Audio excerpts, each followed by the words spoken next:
นี้เต็มๆเลยคุยอยู่ทั้งหนาดิ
คืนแล้วซะวันนี้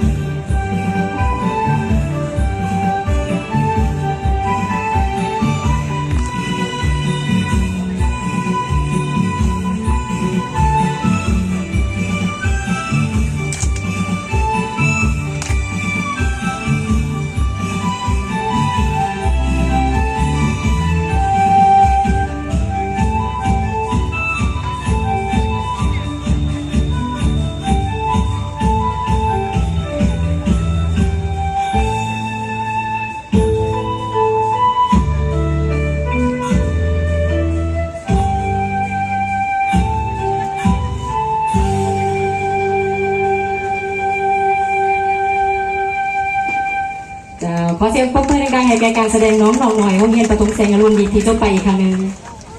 ขอแสดงความขอบใจขวัญคู่ขวัญเจ้าพูดโก๊กแบบแน่นอนคุณย่อบริวารมาเมยอดคู่เขา